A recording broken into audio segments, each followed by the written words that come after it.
Well, is there an example of integration that you could give us now? How about the E Major Fugue from the second volume of the Well Tempered Clavier?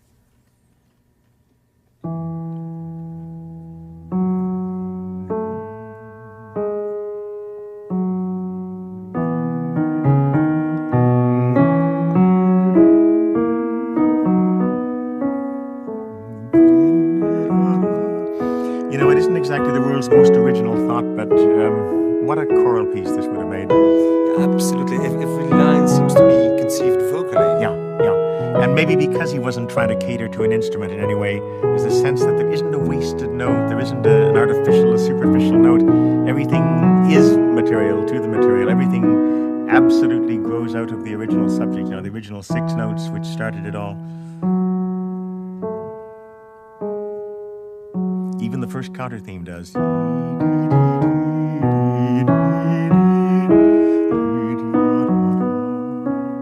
Because that counter theme is just a transposition of the subject to with a little bit of ornamentation. And then after he gets through the exposition, what I just played, the exposition where every voice has its say once, he starts into the first of those wonderfully compact, convoluted, in the best sense of the word, stretto overlaps.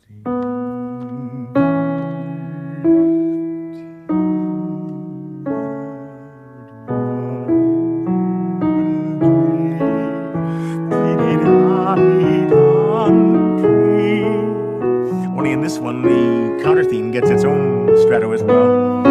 So that the two ideas seem to develop in tandem. Exactly. And in tandem or otherwise, they move, well, one can't say they modulate together. They sort of bump into the submedian key, C-sharp minor, thusly. And when he gets there, he does something rather cute. He takes the original subject and the original answer, starting on the notes, which they did start on, E and B, respectively, and transforms them, reharmonizes them, finds a way of giving them a sort of tonal visa to pass through C-sharp minor. As they're doing so, they're associated in that same key with a new counter subject. Complete with its own counter subject. Yeah, that's true. Well, I said yes, that's true, and that's not quite true, because in a way, what this is a kind of wild permutation of the very first motive with which, in the second bar, he accompanies the answer.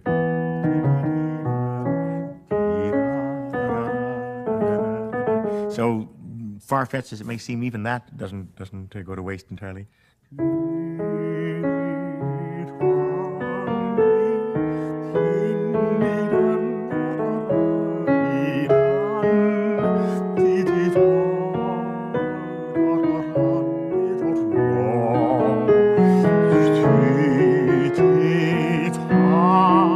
Then they leave the orbit of C-sharp minor, if they were ever in fact in it, and move to the same extent that they were in C-sharp toward F-sharp minor.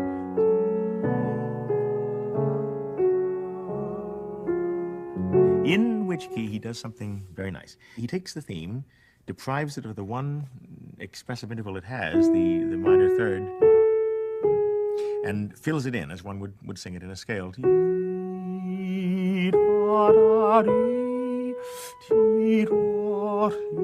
Then makes the alto comment on that, also sort of filling in the pattern.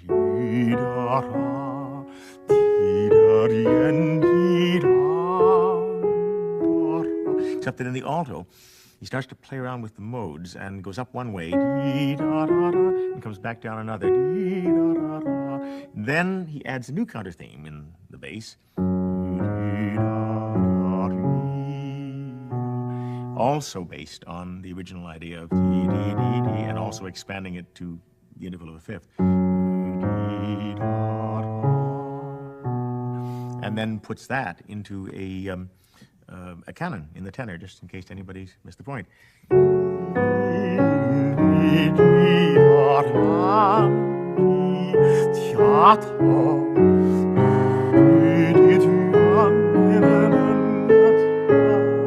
Then they leave F-sharp minor by the same submedian route by C-sharp minor exit. then you get another one of those glorious stretto occasions, as in the second sentence of the piece. Then he does something very, very interesting. After that stretto, for the first time, he introduces 6 diatonic notes in a row, which doesn't seem like doing anything very special. But up till then, every motive that he's used has either been delineated by a fourth, as in, or on a fifth, as in the case of the counter subjects. He suddenly adds 6 notes successively.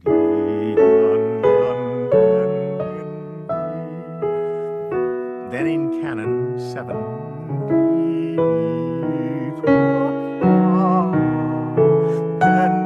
as though to sort of celebrate the ending, which seems to be close by. Except it isn't that close. He's going to back off once more, and he backs into the submedian key, which he hasn't visited before, G sharp minor.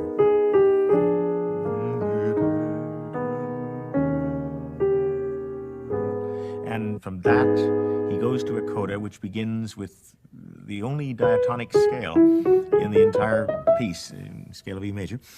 So we have first the 6-note thing, the 7-note extension, the 8-note extension, and it's rudimentary material, but it makes for one of the most gloriously fulfilled codas he ever wrote, I think. Well, what about playing the whole fugue now? Yeah, okay, I think I should, and one masterpiece coming up.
As I said, a masterpiece.